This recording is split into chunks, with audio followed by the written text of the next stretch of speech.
I'm going to start a little bit from a historical context to set the stage for the rest of the conversation. And it's really what I'm calling an evolution of the wood sustainability conversation. So in 1996, Quorum, which is the organization I'm representing at the moment, Quorum stands for the Consortium for Research on Renewable Industrial Materials. In 1996, Bruce Lipke, who's sitting over there, was at the University of Washington, and he and other colleagues from around the country established a research consortium of industry, mostly research institutions that were looking at the environmental footprint of wood products. They started that in 1996. You know, we put it up as, is wood good, as in a way jumping forward, because we weren't trying to understand if wood is good, we were trying to understand the environmental footprint of wood, and then it became a marketing slogan of wood is good. So the question is wood good?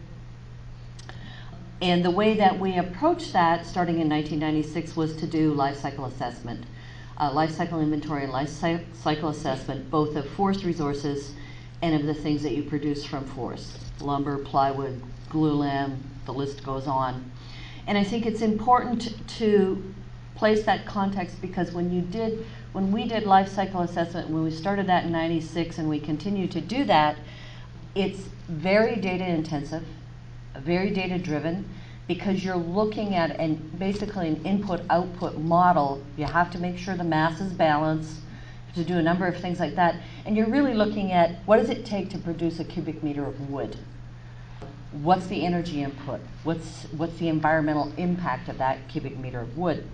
And so we proceeded, all of these institutions around the country, to do these LCAs, starting, you know, from the seed, putting it in the ground, producing that seedling, planting it, managing it, harvesting it. That was all lumped into the forest resource part of it.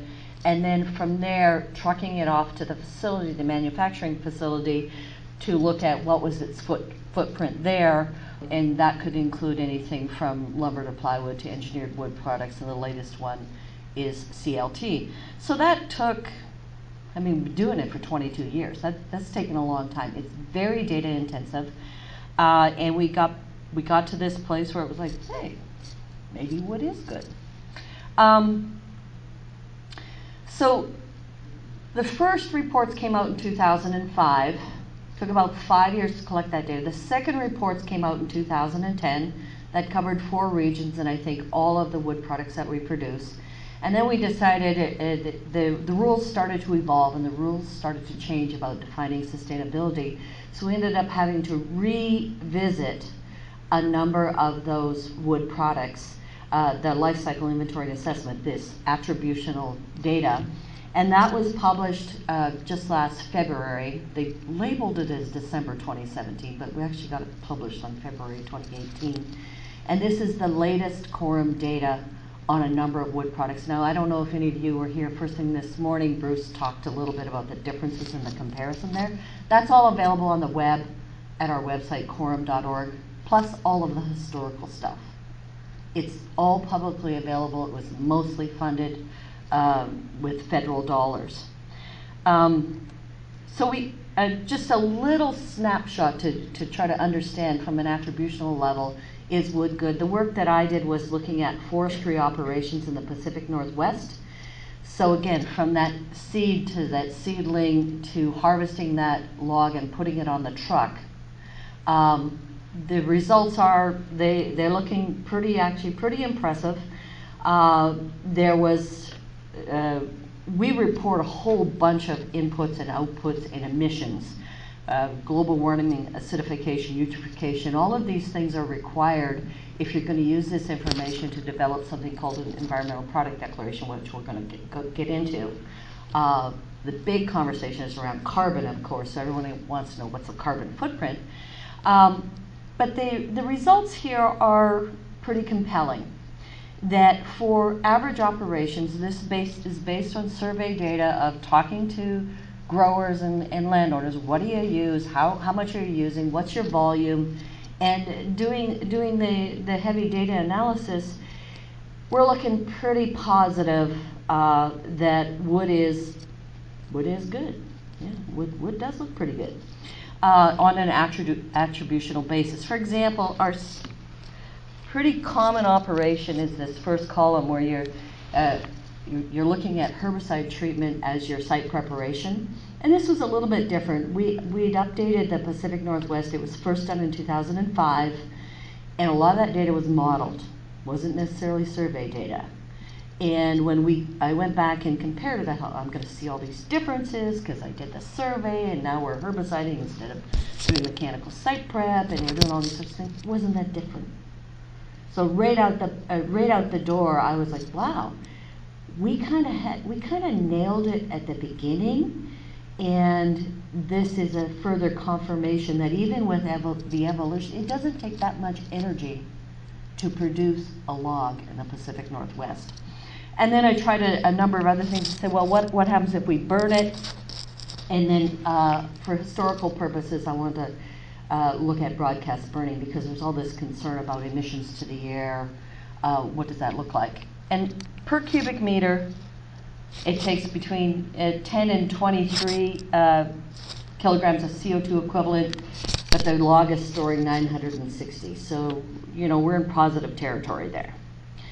That is per cubic meter of wood. That's your attributional LCA result. Now remember, I'm talking about system expansion here. So when you produce those kind of results and people say, well, what happens to the residues you left behind? And when you're looking at an attributional result of a cubic meter of wood, it's well, that left the system boundary. You say, well, can you expand it to look at what you did with those residues? So I expand the system boundary. And the next thing that I do is say, well, if I'm expanding the system boundary, I have to make the masses balance. I can't just, add it here but not take it away here, not do that accounting properly. So these are two different results of that same data. Here I'm doing the standard methodology for life cycle assessment, attributional LCAs, reporting according to EPA's standard reporting characteristics for carbon footprint. The Tracy method is the tools for reduction of atmospheric and chemical inputs, something EPA developed. And so in doing that, they don't count biogenic carbon in their standard methodology. And if there's a concern about that, it's because that's counted over here in land use and land use change. So they don't count it in their standard North American methodology. If we include it, if we start counting it, then obviously if you're burning a bunch of things, doing your site prep with your burning, it goes up. Your emissions go up if you count your biogenic carbon. But if you've expanded the boundary, your input or your sequestration, because you're also having to count the tops, the carbon in the top, it also goes up. So regardless of which way you slice it and dice it, wood is good. You have sequestered more than it takes to go through all of those steps. So that's the first part of boundary expansion when you're thinking about this attributional LCA. So for the purposes of looking at a cubic meter of wood, we can say, okay, wood is good. And here's the data, deep levels of data to answer the question, or to answer definitively, that wood is good. The next question is, but is it sustainable? And that just completely blows up the analysis. Because now you're taking this log or this load of lumber, that maybe this log went to the big mill in Shelton, and then this little bit of lumber is coming out of it. But it represents one of, I don't know, 2.5 to 3 billion board feet a year that's harvested and processed in Washington State. So are you looking at 2.5 billionth of the acres involved to come up with your sustainability metric on a landscape basis? Just kind of boggles the mind how you would do that. So this becomes a very non-trivial shift from looking at an attributional per cubic meter output to the landscape level. Never mind defining what that landscape level might be. What we did early on was it was pretty easy to move it to the acre or the hectare. That's a pretty simple conversion. We knew how many cubic meters or how many board feet would come off an acre or a hectare, so we could, go backwards and say we knew how long that grew. And so these were the original charts, the original quorum charts of the Pacific Northwest. So we planted the seedling here, we grew it up and we harvested it, and there's the dead wood, and we did it again several times. These are our classic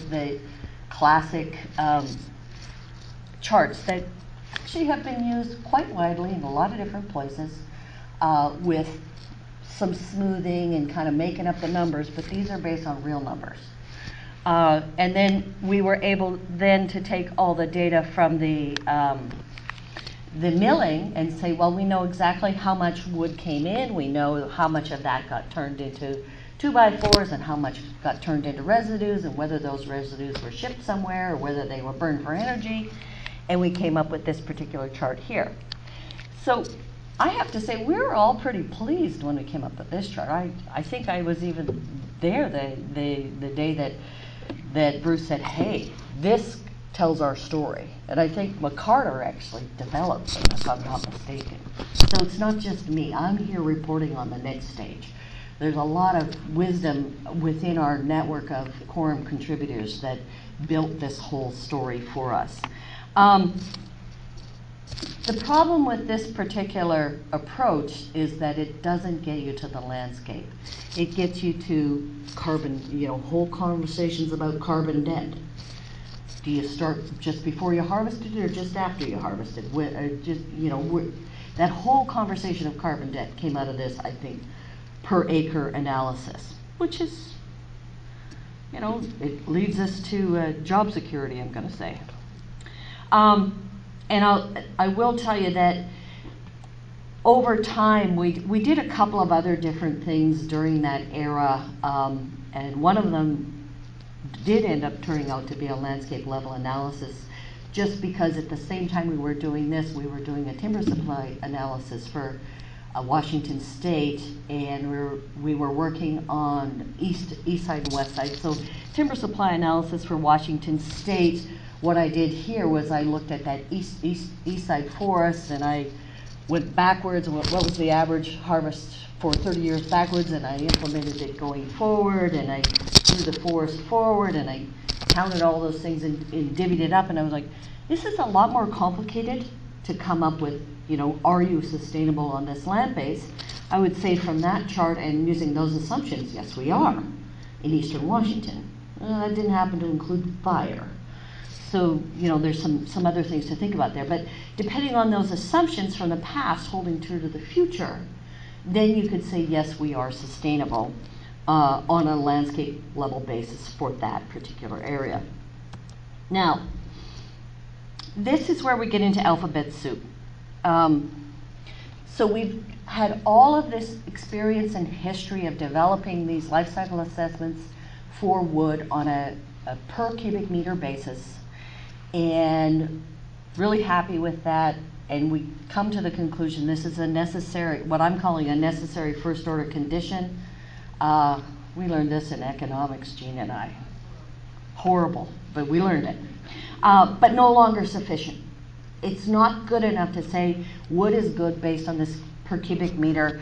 Now when we take that LCA and use it to take it to the next step, whether that a marketing step, we have to consider a whole bunch of other aspects. I'm going to say strategic planning aspects to come up with that sort of international categories. So let me start here. This is the alphabet soup. International Standards Organization. They make standards that tell us how we do LCA, how we define sustainability.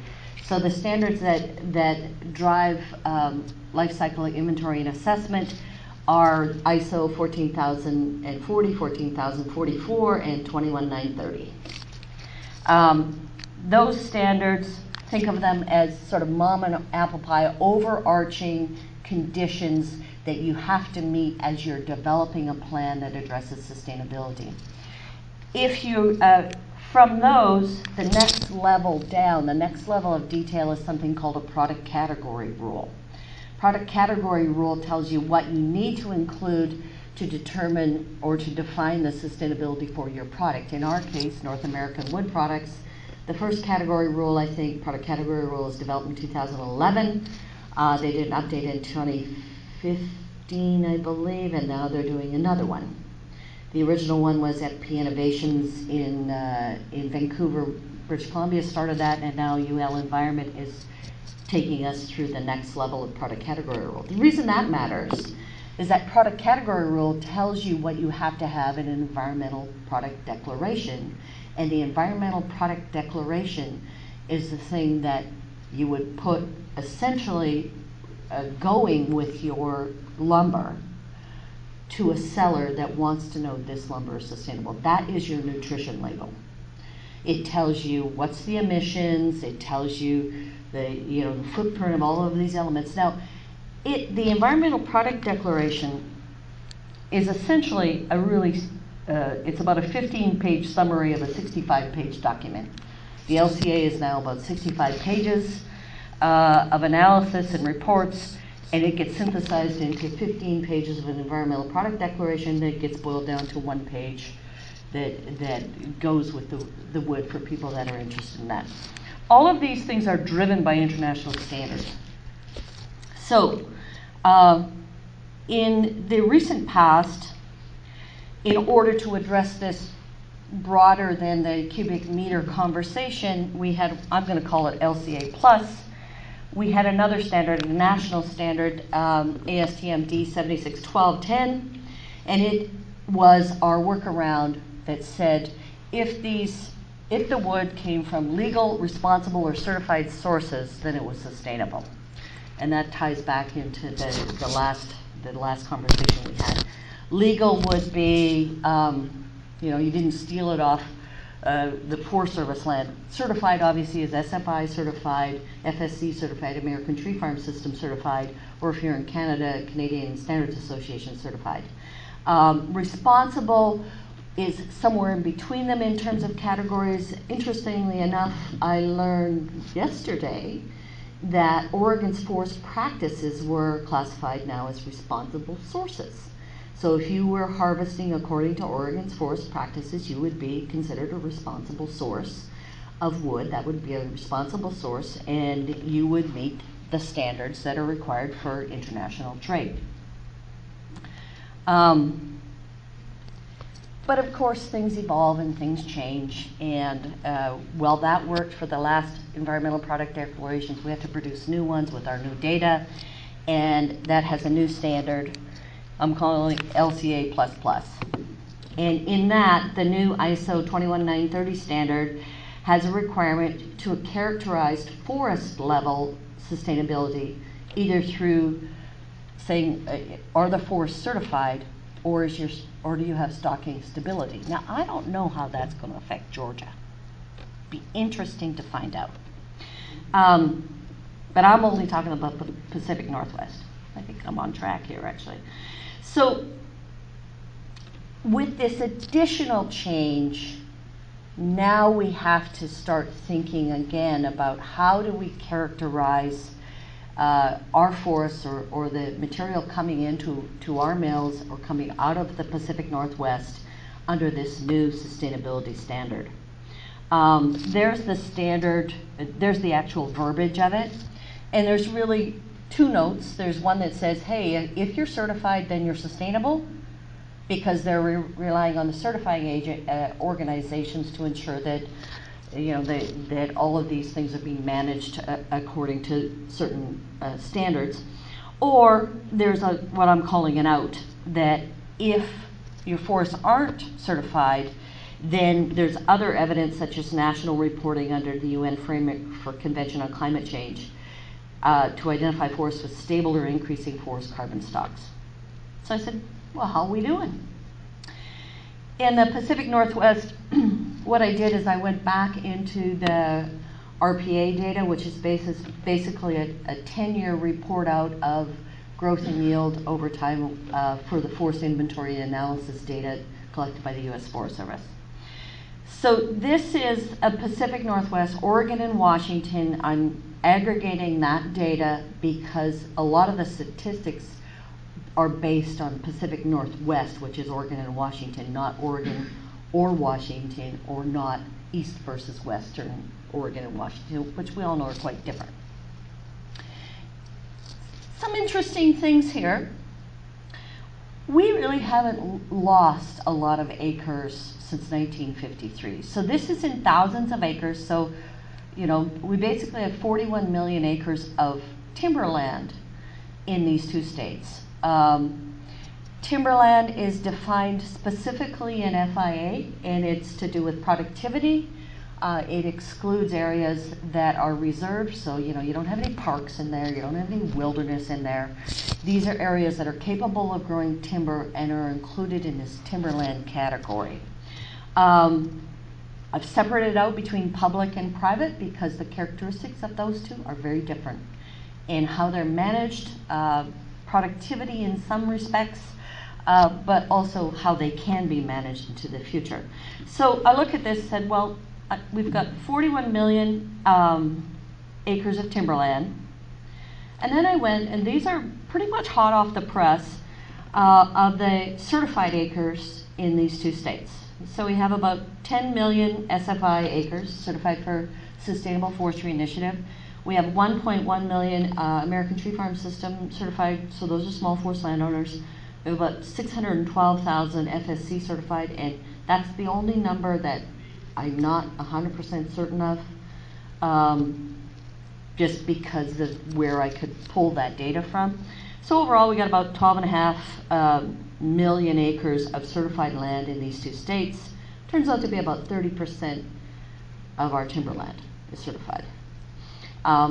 Interestingly enough, there's almost there's only about 100,000 acres of large private land, or 100,000 acres of large private landowners that are not certified. There's about 6.5 million small forest landowners that are not certified. And there is a little bit of overlap between FSC and American Tree Farm System. I know people that are certified under both. The management isn't that different. So there are some holes in this. I'm going to go over. Just going to be the way it is.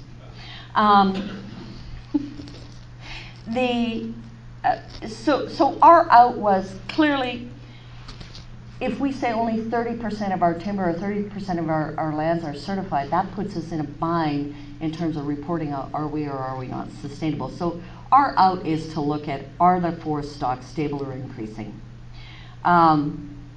If we look at it, I thought these were interesting statistics to look at. We represent in the Pacific Northwest about 8.1% of timber growing land in the U.S. We harvest about, our harvest is equivalent to about 34% of all lumber produced in the U.S. and 31% of all panel products or engineered wood products. I thought that was amazing. So you look at those two and say, wow, we're overcutting. Not so much. This is growing stock in the region from 1953 out to 2017. And that's over 25 million acres, over 16 million acres. And it's actually pretty flat. We're not doing so bad.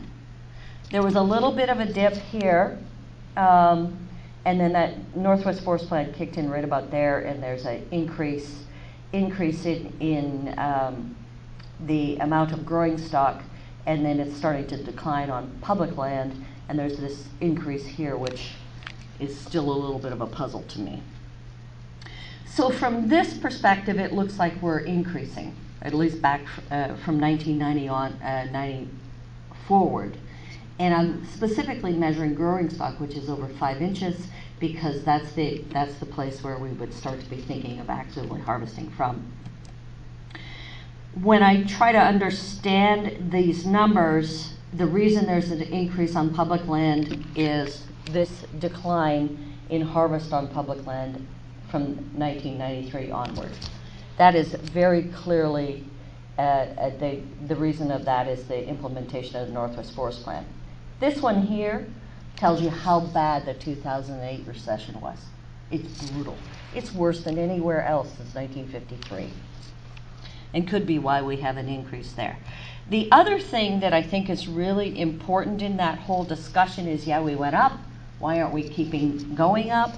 And I think it's because we have a lot of mortality in the West and in the inland West that's influencing our ability to sustain continued growth in areas that aren't necessarily heavily managed. And we also have, you have to kind of marry these two together. There's both on ownership, there's an ownership pattern there, and there's also a location pattern. And I think those two parameters are playing a role there in not being able to increase carbon stocks on public land that isn't being harvested. These two just give you those summaries of the softwood growing stock. Yes, we're increasing since at least 77. Our acres are decreasing a little bit. And the question there is, how do those two things fit together? How are we doing under this new 21-9-30 model? Certified acres, yeah, we have some. It looks like our volume is increasing. Our acres are decreasing. Where are our risks? And he says I'm out of time, but I'm going to keep talking. Yeah, I'm going to keep talking. I want to talk a little bit about where I think our risks are here. So right now we're looking all good, pretty good. Going forward, what are we going to look like? And I was really surprised to hear Peter Doherty yesterday talk about how there was very little loss of forest land in Oregon, less than 2%, and that comes out of this document that Andy Gray did, Andy Gray and Company at PNW, where they did some spatial analysis. I think it was kind of a very cool project. And then the reason I was surprised is because when we did the timber supply analysis, this particular thing in Washington identified a much higher rate of conversion of small forest land, land owned by small forest landowners, into non-forest conditions. In Washington State, it looks like this. Everything that's dark brown is small forest landowners. So you have a big contingent here in the I-5 corridor, and you have a bunch over here in Spokane. When you zoom into this and you recognize that in Seattle and surrounding environment, we have 1,500 new people coming in a week, and that's been going on for the last 3 to 4 years, our development pressure is immense. Absolutely immense. I'm going to use this example of the Puyallup watershed area. We're doing an initiative there. So this is Greater Tacoma. This particular watershed was looked at to develop a long-term strategy for it. It includes Mount Rainier and Mount Rainier National Park. If you look at that particular area there, it's all zoned, so we have zoning regulations. It's zoned between 5 and 20 acre parcels. It's all small forest landowners. Right now it's all forest, but the planners there fully expect in 20 years that will all be gone. And we can see that all up and down the corridor. Likewise, you're seeing a bunch of parcelization. There was conversation about parcelization earlier today. We're seeing more and more of these larger parcels being split up and therefore leaving that forestry land base.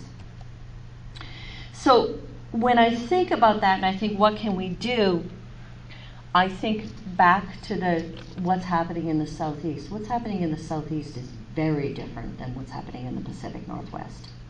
There we're seeing basically stable number of acres in forestry. We're seeing an increase in the amount of growing stock on those forests, and we're seeing an increase in the amount of acre or harvest coming off of them.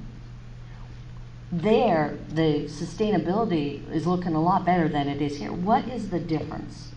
And when we start to identify what those differences are, some things pop out immediately. We have a pretty intense regulatory environment in the Pacific Northwest.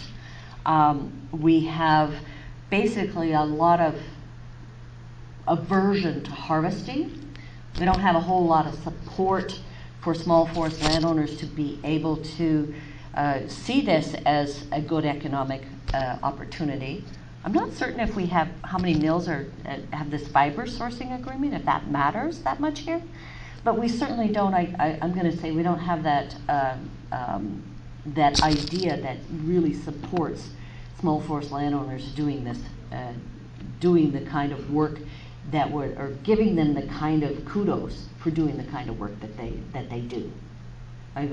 We have some extraordinary people doing extraordinary stuff, but they're fighting against the tide. And I'm going to finish with, some thoughts for going forward is how do we look at long-term sustainability? Do we just look at the forests, or do we look at how we integrate that forest with the product stream and the downstream benefits of using wood in place of other materials? I put this together because I thought it was really interesting. You see, here's the amount sitting on the forest. Here's the amount that's been harvested over. I sort of aggregated over the 10 years prior, so you have a cumulative amount. And in fact, it looks like even though you're carrying a lot less on the actively managed land, you're carrying, when you add the amount of volume that's been harvested and therefore sequestered in wood and harvested or not yet harvested, but it's being sequestered on the land, we're only about 4 years behind in terms of average volume per acre on private land versus public land in the Pacific Northwest. I thought that was really stunning, because rule of thumb is you get 500 board feet per acre per year, sort of as a volume increment, and the difference on the between the two is about 2,000 board feet per acre, public versus private. So with pretty aggressive management, I think that we can even make this particular graph look a lot more sustainable and a lot more powerful for answering that question of, are we sustainable? I think the answer is yes. For more information, quorum.org. Thank you.